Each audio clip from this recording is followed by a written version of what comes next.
And we're live! Yay! Hello! Hey. Hello, everyone. Welcome if you're watching it right now to Theatre Talks. If you're watching in the future, we hope you enjoy. And we hope you enjoy just as much if you're watching it live. If you don't know what this is, Theatre Talks is something that the Shining Stars Theatre Company have been doing during lockdown. So if you enjoy just as much if you're watching. That was my echo on my other computer, I'm so sorry. So during lockdown, we've been doing Theatre Talks as a way to keep talking about performance. And each week we have a subject. And today we are talking about tips from the director's chair. If you don't know, I'm Debbie. I'm the director of Shining Stars Theatre Company. Do you guys just want to introduce yourselves and how you're linked to directing? Sure. I'll go first. So I'm Mandy. With directing, I'm mostly involved with film. I've had one credit on a short film directing, and currently more just aspiring and getting experience and learning from others. So I'm kind of a beginner director. That's it. Well, hi, I'm Steve. I've directed a few plays along with Shine Like Stars, working with the cast there. But in the past, I've directed various documentaries for civic bodies.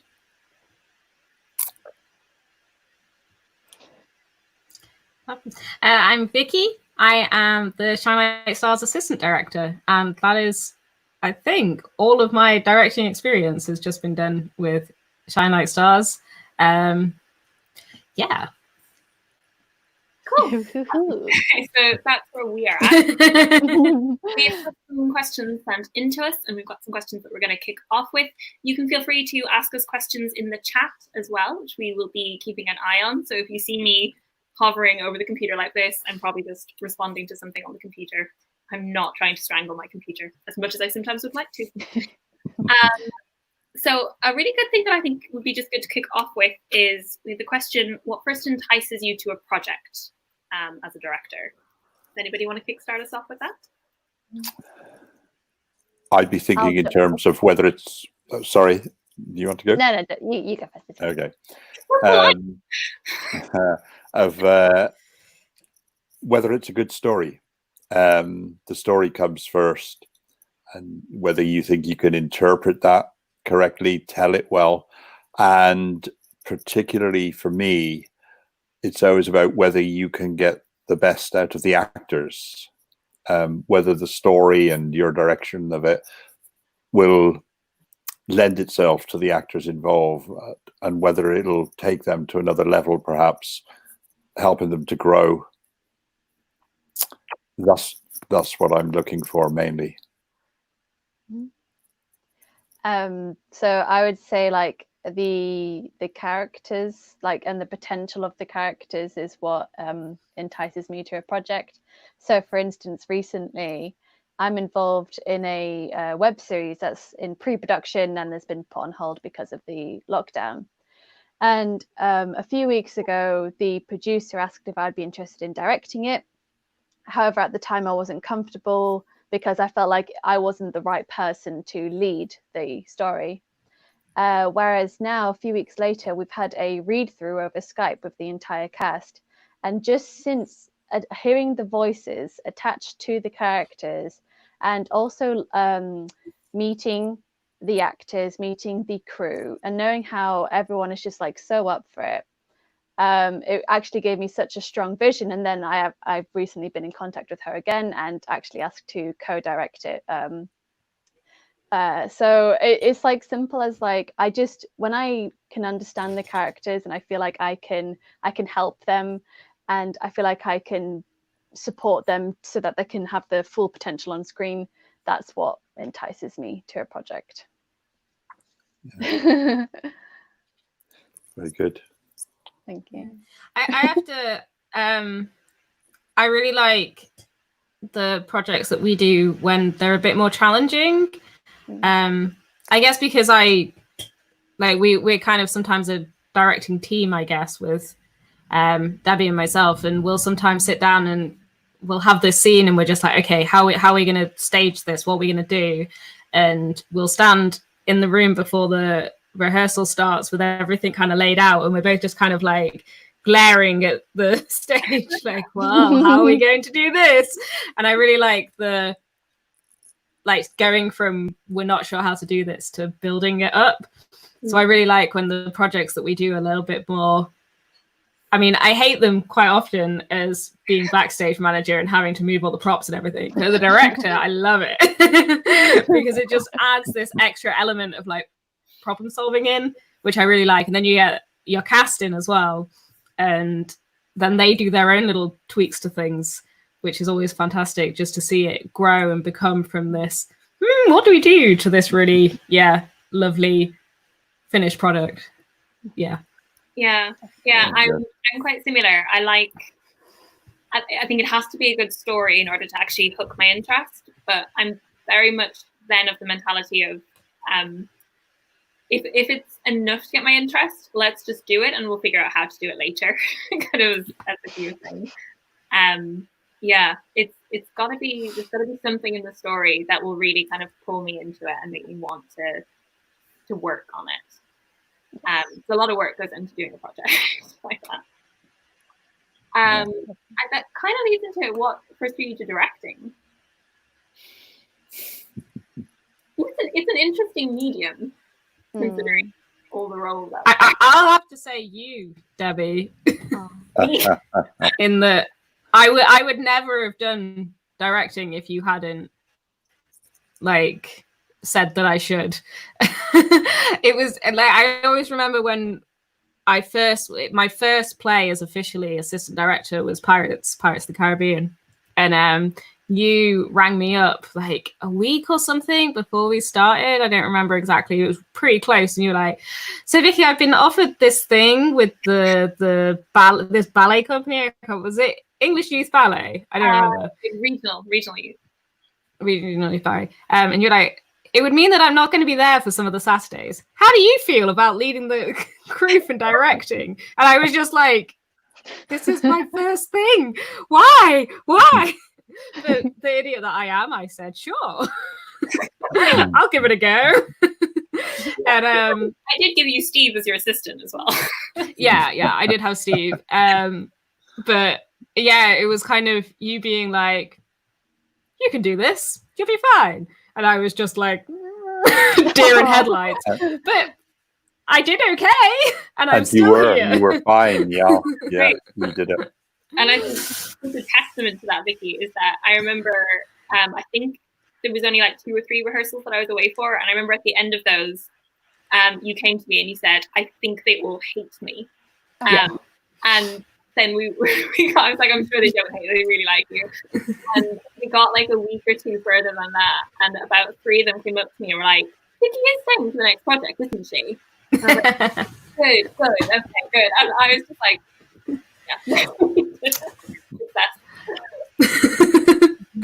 yeah. And now I like when we split in groups, I do quite a lot of scene directing. So definitely it's you, Debbie. You drew me to directing by pushing me through the door.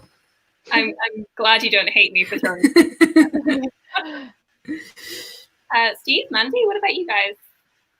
Steve, you can go first if you have an answer. Sorry, I should just say, Vicky, you did a great job. Comes from Steph down there. Oh, Steph. Yeah. And that's a good example, Vicky, I think, of how you can get drawn to directing or pushed into it or lured into it or, whatever. There's a million different ways. One of my favorite stories about, film, which Debbie and probably well, is the one about Dustin Hoffman and Laurence Olivier, how actors get involved in acting and why they do what they do. And Dustin Hoffman tells the story very well. If you've ever seen him in an interview, he said he asked Laurence Olivier one day, "Why do we do this? Why do we act? Why do we sort of go on stage or go in front of the camera, put ourselves in front of the whole world, and why do we do this?" And Laurence Olivier walked right up to him, put his face really close to Dustin Hoffman, and he said, "Do you really want to know?" And Dustin Hoffman said, "Yeah, sure." And he said, look at me, look at me, look at me, look at me, look at me, look at me. And the idea he was getting across was that actors, anyway, are involved in film or theatre because they want people to watch them. They want people to judge their work. And I think that is true also of maybe directors and writers, people who aren't in front of the camera or on the stage. That however we get pulled into it, there is an element of wanting people to see the work that we're doing, even though we may be cringing.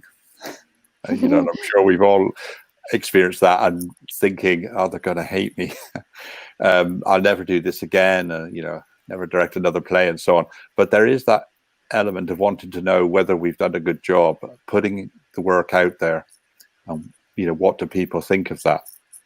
And it's great when people compliment you, and you know, when nobody comes near you, you get the message that maybe you should try harder. But it's that element of, you know, going out there and putting your work in front of the public and seeing what they think of it.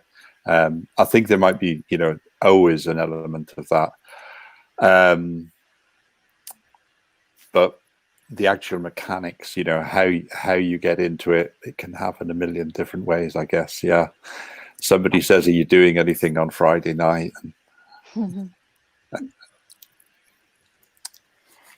I would say then what drew me to directing is multiple things. First of all, like when I was little, you know, I wanted to be an actor. Meanwhile, I had a really big interest in photography. I really enjoyed film, and then I really enjoyed theatre. And so I've always kind of been like around that kind of type of media. And then I enjoy the idea of directing because, first of all, I enjoy a leadership role. I feel like I'm a nice one. I'm a nice leader, particularly because I really enjoy when everyone can just come together and we can all just build something. Meanwhile, I can kind of like mold it a little bit. Sometimes things can get out of control. But I enjoy directing because I imagine myself as I have a sound perspective and opinion on like the different fields that come with if you're directing theatre, if you're directing film, so that can be set design, acting, any sound design used. I don't have a strong enough strong enough sense or skill in one of those fields that I can pursue that, but I have a nice spread out idea of each department that I feel like I feel I know how I can do this. I know how I can direct this. So I'd say it's because I have a decent understanding of those fields. I like creativity. I like leadership. I like to encourage others. That's what makes me feel like I'm suitable and why I enjoy directing. Very good. It's kind of like a personality type, isn't it, really? Very much. Maybe if you see. Do you have particular methods you favor over others? How you direct a project and how you approach directing? Define methods. Yeah. Like, are you talking like methods from out of a book or like kind of personal? Or, I mean, well, of course, I can't ask the imaginary person who, or you know, like, person asked this question. I suppose. Sorry, were you going to say something, Steve? No, please go ahead. I'm not sure exactly how this was phrased, but I would kind of take that as, do you have like a particular way you go about directing? Is there anything you specifically do that you say is more straight? I don't know, how would you guys take the question? Yeah, I mean, I'm assuming that the method of directing, because we're mainly talking about theatre, probably in relation to the actors. That was interesting what you said earlier to the earlier question, Mandy. You know, the director is like a jack of all trades. You know, and it helps if you know a little bit about everything. It probably helps more if you know a lot about everything to do with the film and theatre. But I take your point there. in terms of, do you have any particular methods? I think of that in terms of your, as a director, your relationship with the actors, what you're trying to do with the actors. So if I could take that as a starting point, in the few plays that I've directed, I've wanted them to be as naturalistic as possible. That is to say, I'm not trying to create something elaborate or stylized. I want conversations to sound real. Sure, they largely don't, but that would be one of my goals. So any methods that I have or employ would be towards that end, towards trying to make the people on the stage look natural, to get them to act natural, which I think is a very, very hard thing to do. So, that would be what I'm aiming towards in terms of a play at this point. Trying to get what's happening on stage imitating life.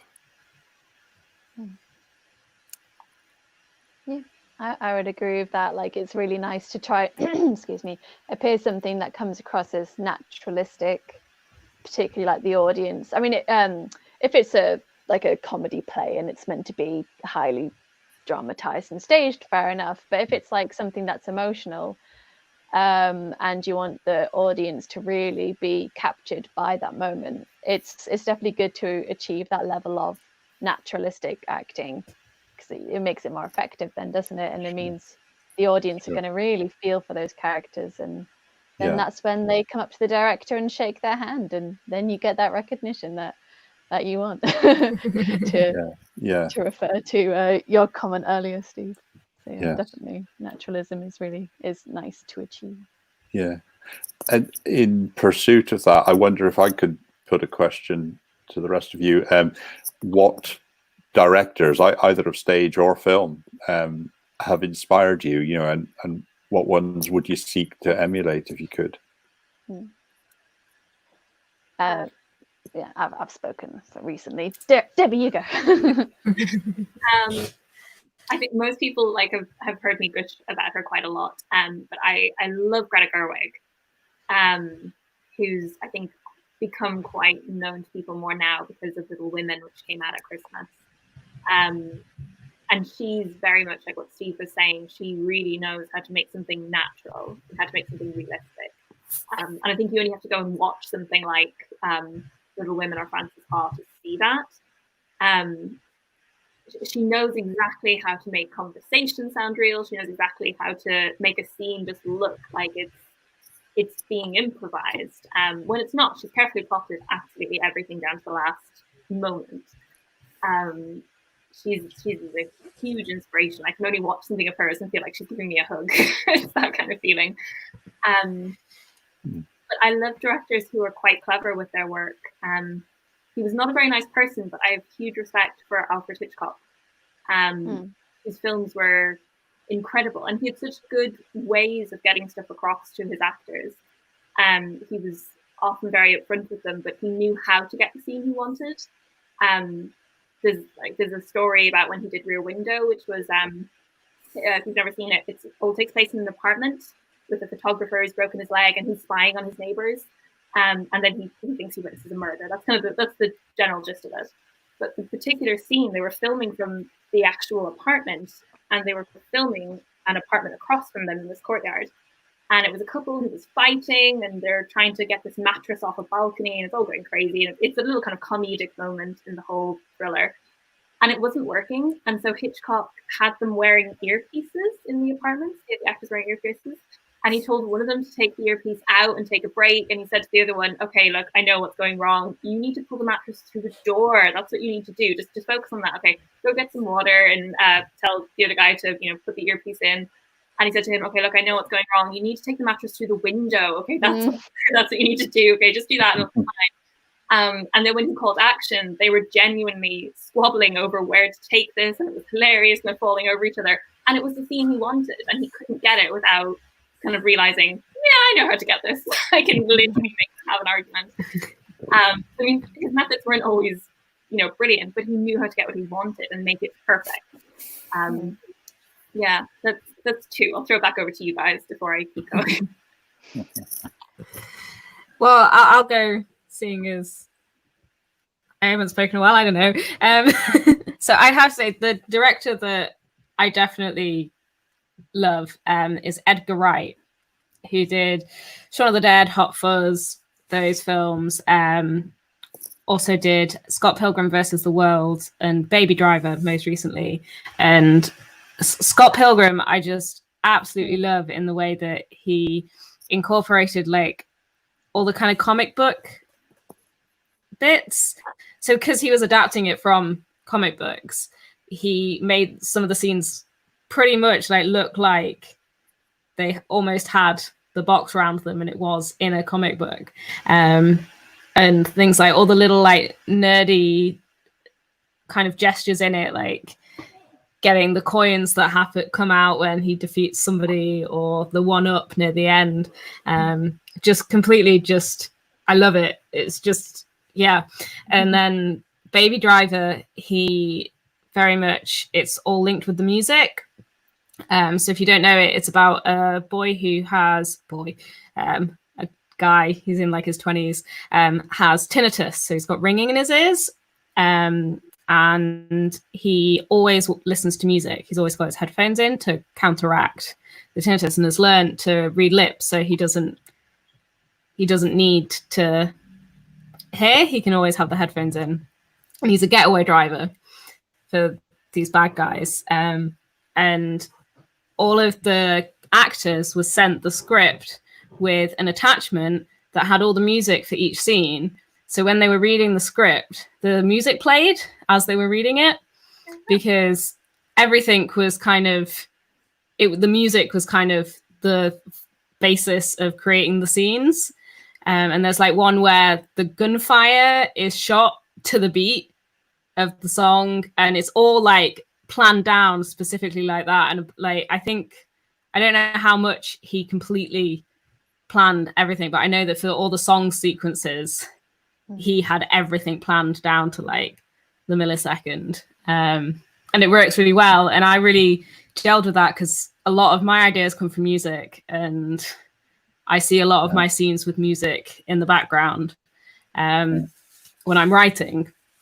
So, because Edgar Wright also wrote Baby Driver as well as directed. Yeah, I love Edgar Wright. Yeah. I definitely like carrying on with the music element.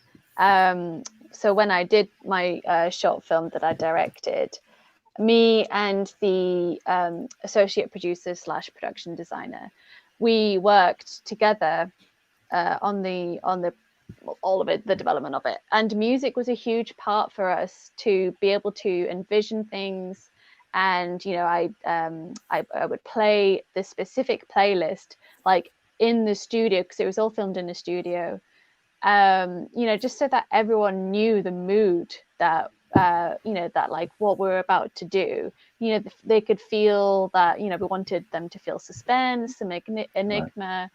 You know, and I feel like music is a really good way as a director or whatever to be able to introduce your characters to a scene, get them in the right mood, and just understand you a bit more. So that music is very, very influential. Doesn't have to just be during the show. It can be anytime. When it comes to directors, I'll do a quick answer to this. One of my favorite films is Apocalypse Now, directed by Francis Ford Coppola. The documentary, funnily enough, about it kind of inspired me just as much as the film did, mainly because we're able to understand Francis's perspective. And, you know, it was a line he said about the film is that he didn't want it to be a war film. He wanted it to be a film that showed the effects of war. And it was just like interesting because like he wanted a different perspective. He wanted to bring something really artsy and meaningful to something that is, you know, known as very violent war. So that really inspired me, Francis. He really he made me think like you can take something that everyone sees a certain way and you can put a spin on it and make it something new. So it's a beautiful challenge that he gave himself, and that is fine. Steve? Yeah. Yes, Francis Ford Coppola would definitely be on the list for me as well. Apocalypse Now and The Godfather. Godfather 2 would be, some of my favorite films. Also, Martin Scorsese. In the modern era, Quentin Tarantino and Greta Gerwig. Two very different filmmakers, but I think, they give it their all. Deb has already talked about Gerwig and Tarantino in terms of, just putting so much on the screen, so many layers that you can, if you like his films, see them over and over again and find something new there. And the same, I would say, is true of Gerwig. I think I've watched Little Women about 4 times so far, and there's always something else that I haven't seen before. Or some element of the directing, which I think, I didn't notice that. Yeah. So those are among my favorites. Sorry, I feel like because we're talking about her as well, I know we're not talking specifically about Gerwig, but if anyone is ever looking at scriptwriters as well, I highly encourage you to look at her script for Little Women. I think it's actually been released online, and she's one of the most amazing scriptwriters when you see how she writes. If she has people talking over each other, she'll literally have like paragraphs side by side with full conversations because they're saying it. And definitely go check out her scripts. Yeah. I remember when Florence Pugh was doing an interview once, and she said, when I first read the script, I thought, is there something wrong with Greta's typewriter or word processor? Because the lines seem to overlap. Is it not printing properly? But that was, deliberate, obviously. And it's very interesting in Gerwig's case that her first films were, in the mumblecore range of films where they were mostly improvised on very low budgets. Nevertheless, some of them were quite good. And so, if you like, she cut her teeth doing improv on film, and a lot of it worked very well. But she doesn't want any improv on the film that she directs. Everybody has to be word perfect on their lines, and there's no room for variation. But she does work the script over and over to try and get that effect of a natural conversation. So yeah, interesting technique, interesting method. I would like to be able to do something like that. I'll send you guys all pins for the Greta Gerwig fan club later. Yes. Moving back to the actors kind of side of it, what qualities do you seek in actors you work with? I'll kickstart this one if that's all right. Okay. So I mainly work in youth theatre. I will work with anyone basically that's willing to do the play with me.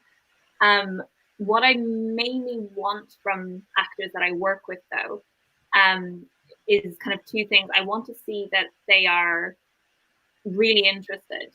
And I hate kind of when somebody does something and they're very half-hearted about it, and in any medium. But especially when it comes to something like this, because any artistic form, if you do it half-hearted, it's so obvious. And especially if you get up on a stage or go in front of the camera or anything like that, you can't fake something like that. You have to give it everything. So I always want there to be a real commitment from an actor. But more than anything, I want to know that there's somebody who's going to be okay with simply playing. Because at the end of the day, that's essentially what actors are doing. It's going right back to when you're very, very young and you have an imaginary friend and you make a cardboard box into a castle and you say that your garden has become the forest. It's just pure imagination. And the amazing gift about acting is that you've kind of gone from being a small child trying to use your imagination to make believe something that you can believe in. And now you're saying, as someone who's older, I have a group of people who are watching, and I need to make them believe in what I'm believing in. So it's really inviting people into that world and inviting them to play. And it's amazing that we actually have the ability to just make believe and have people come and watch it and, you know, get paid for it if that's the case. So I always look for people who are willing to look at something and go, oh my gosh, that's so cool. I want to play with that. And I particularly love in an actor if they've taken a character or a scene or whatever it is, and you kind of say to them, okay, this is the general gist, this is what I want you to do. And they don't just take it and do it, but they take it and they see the opportunities to play with it, and they run off and do it better than what you told them to do. And put their own stamp on it. That's what I love when actors do that, because that's really taking on the vision and making it into something better than what you planned. Yeah, I agree with that. I would look for that as well, for wherever the actor or actress is, usually young people that I'm dealing with. I want to see that they're willing to go beyond where they are now, to go that little bit further. And it's amazing how many, you know, young people I've worked with over the years who are willing for that, who do understand that their last performance might have been lauded by everybody, you know, and they got much applause for it, but then they want to go on and do a little bit more. So that's important. The other thing is, I don't know how to sum this up, but I'm looking for somebody who can not just do emotions, let's say, on stage, the obvious ones, you know, give me a little bit of anger there, you know, be sad for this. People who can play the role subtly, so that maybe by a look or a gesture they can convey something. And again, over the years, it's surprised me how well one or two of the young people that we get each year are able to do that. The ones who possibly have a future if they stick to this. But to be able to convey something, as I say, with a look, a gesture, rather than acting it all out, that kind of ability is important. Yeah, I think one of the things that I really enjoy from working with youth is seeing the growth, and how we've got actors who have joined us, and at the start you had to tell them what to do. They were like, I'm too nervous. What do I do? What do I do here? And they kind of almost needed to be guided through. And then it got to a point where they got a little bit more confident, and they were like, I've got this. And then it gets to the point where you're like, as you, Debbie, said, was like, okay, this is the general gist of the scene. We'll just run it and see what happens. And they do amazing stuff. And you're like, oh, 2 years ago, I was holding your hand through this, and now look at you. And I think I'm really always the youth that we get, all of them show kind of the desire to grow and learn. And it's amazing just having the opportunity to see that growth. And I think that for me, the actor, like, I would always want the actors to want to learn and to grow and to continue, because if you're coming, you're coming for a reason, and it's not just to hang out with your friends. I mean, that's a great thing that happens, but it's also this opportunity to explore what's going on. So yeah, I'd always want the actors to be open to growing, because it's great, even when they notice it in themselves as well, which is really nice. Good. I would say a quality is being able to just be a team player. I mean, first of all, I thought that was really sweet of you to say, Vicky. I think I completely agree. I just wanted to, say that. But yeah, back to team player. I think, like, you can have. Now, obviously, I'm not referring to Shine Like Stars. I'm speaking in a general sense here. But you can have divas, and you can have people who want to be superstars. and then that it can affect, you know, the other cast, it can affect everyone else who you're playing with. If someone just wants to do things their way, if they are not open to suggestion, constructive criticism, you know, you need someone who's going to be like, okay, I have this idea, I want to act it this way, what do you think? Director person will be like, I think I agree, I think I disagree, and then everyone's just like collaborating, we're just like understanding each other's views, and it sort of makes things flow a bit easier if you can just generally be easygoing but motivated to work together and collaborate as a team. So I would say that's a good quality to seek in an actor.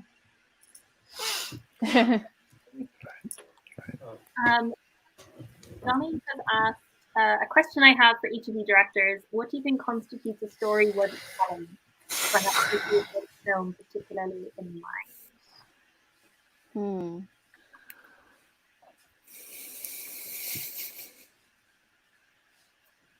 Throwing the ball into your court, guys. It's a really good question. I can't think of anything instantly. Shall I throw in here? Yeah, but you go. You got something. So I think when it comes to certainly, I mean, with both aspects, but I think with theatre, a big difference is that what you're experiencing is something very, very real because it's happening right in front of your eyes. You can't, you know, look around the room and see your living room. You can't pause and go make a cup of tea. It's all happening in real time in front of you. And so I think theatre, for me, and I think for a lot of people, has a bigger impact when you're telling a story. If told right. So a big thing for me when I'm thinking about projects to do is how I want the audience to feel and how I want them to respond to it.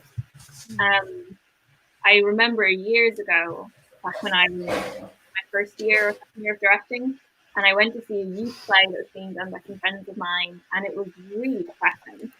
And just I remember walking out of the theatre. I'd been invited to go see like a preview dress rehearsal, and I remember just walking out feeling so downtrodden. And it was horrible, and I just felt like, oh, so there's no hope, and nothing is right, and the world is awful. And I couldn't believe that I was leaving the theatre feeling that way, or that they had kind of, I don't know if they'd wanted the audience to feel that way, but there was no doubt that was how people were going to feel. And I remember thinking I never wanted that, but what an impact that, you know, the show had on me. So when it comes to storytelling, I always try to think of what do I want the audience to leave with out of all this. You know, what is the one thing that I'm really trying to say and that I want them to go away feeling?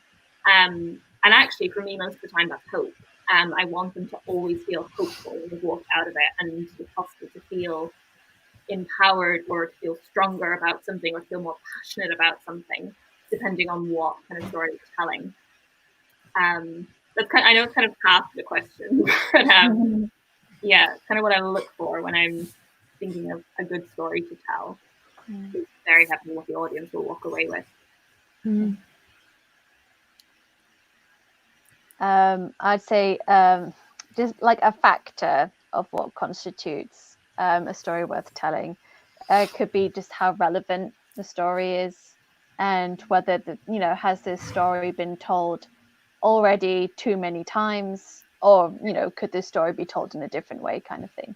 But if it's something that is relevant to either present culture issues, or like an experience that a lot of people go through, can contribute to a story worth telling. Like I'm not applying this to all stories. I'm just saying this could be something. If it's like I can't necessarily think of something that would be irrelevant, but I'm sure many people are making lockdown and quarantine themed pieces right now, and that would be classed as relevant. Whereas in, let's say, a year after lockdown is finally over and we can resume some form of normal life, it's not necessarily going to be relevant anymore to have these lockdown stories, and people might even be a bit fed up with hearing about it because people having mixed experiences with this, they may not want to relive that or experience something that reminds them of that again. So that could be a reason, relevant, how relevant it is. Yeah, I think for me, if it's for you telling, so you being the director for it, I mean, I could talk about stories as a whole, but I feel, talking with directing. So I think that for you to tell the story, for you to direct something, you have to be passionate about it. Because if you're only half interested, really, you're only going to put in half the effort. So I feel like if a story is worth telling by you, you've got to be passionate about it. You've got to want to tell it. You've got to want to give it that extra, for it for the result to be the best result that it can be. Sorry, that was a waffle. It wasn't. It was like 10 seconds. It wasn't a waffle. It was a mess of something, but it's fine. I think that's a really good point, though. It's like, passion, being passionate about the story. Yeah, huge. Yeah. I would say that's a big contribution. Yes. And yes, of course, the story is unlikely to be relevant or to connect with an audience unless it's first of all connected with you. So, a story that you enjoy, a story probably that's fresh and original. So if it's an old story, has it got a twist to it to make it relevant and new, something that makes it stand out. In terms of what type of story it is, whether it's a tragedy or a comedy, I think all of those are, well, not all of them, but tragedies, comedies, drama, whatever, they can all have stories worth telling. So you can sort of pick out one. I like a good upbeat movie. I like a feel-good movie. I like a movie, coming back to what Debbie said, where people leave the theatre or the cinema with some hope. But other people will say, no, it's okay if you come out feeling crushed and suicidal. That's part of life as well. And it was still a good story. So I think it's very broad in that sense. But as I say, does it feel jaded? Is it a story that's been told so many times before that you think, I know how this ends? Is there a freshness to it, a vitality? Is there something more that we can say about this? Has it got some degree of originality? That would do to start. That's good. We're going to have to wrap up in a minute, guys. So I think this is a good question to finish on. What advice do you have for aspiring directors? Good sound effects from all of you. Get out there and do it. Yeah, give it a whether try. you've got, as we started with, whether it's a phone call on a Friday night, what are you doing today? Can you help me out? Or whether it's your dream for years or whatever, if you get the opportunity, go out there and do it and learn. If you haven't had any official training, formal training, learn as you go along. Ask advice. Don't be afraid to ask advice and to take from others. Definitely. Yeah, if you're already acting and you're thinking, I'd like to give this a go, worth chatting to your director and just like, hey, do you think I'd be good at this? What skills do I need? Like, could you give me an opportunity? I know that we've had some of our senior members recently not being able to perform in some of our plays, and they've been helping us out during the rehearsals. And if at any point any of them were like, could I try directing a scene? Like, I'd be totally open to letting them have a shot. Never? No, Debbie, okay. Sorry, guys. I'd let you, Debbie won't. No, that's very true. And so many people have, even like Mandy, you went to uni and studied directing, but you know, were an actor with us and you come back and started doing this. And Jenny in the same boat, she was, you know, a cast member with us and started kind of doing odd bits as a senior, and now is musical director with you. And yeah, I would always say, to completely agree with you guys, just go out and do it, and never ever be afraid to take risks and to think outside the boat, and always ask. So again, just kind of agree with what Steve was saying, you should never stop learning while you're doing something. So, you know, talk to other directors, talk to other people in the field, keep getting more ideas so that what you're doing is not dying inside you, it's staying fresh, and learn from other people's stories as well.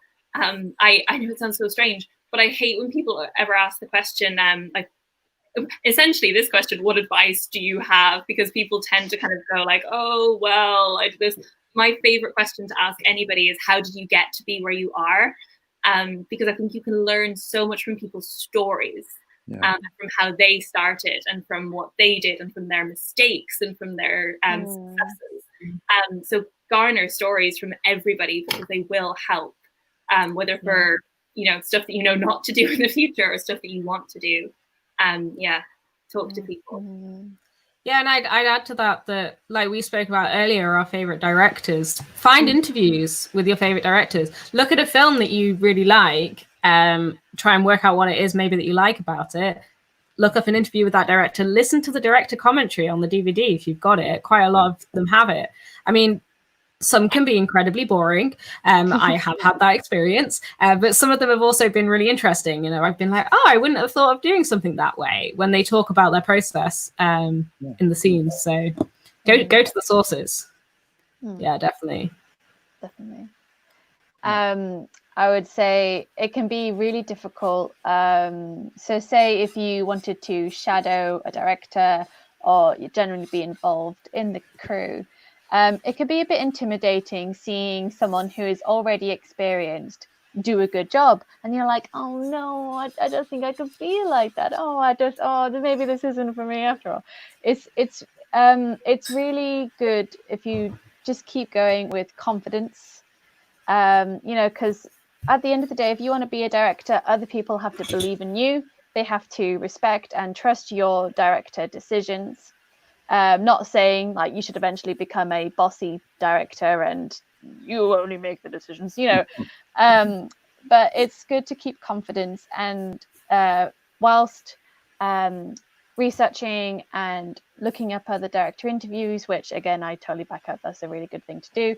Try identify your own brand. If you to direct something, how would you want to do it? Would you want it to be really wacky and flashy like an Edgar Wright film, or something that's like really slow and meaningful and emotional, like you know, I can't think of anything else like that. I mean, the film 1917 recently came out. Well, not recently, it was a few months ago now, but like, you know, that's something that is really interesting. The director to that, people who directed 1917, Sam Mendes.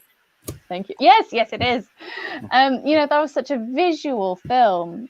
I love that film so much. I saw it twice. But it's like, as a director, do you want something that's more visual, in a theatre sense? Like, would you want to have like an amazing set design, or do you want to keep it minimal and really focus on acting? You know, it's like, identify who you want to be.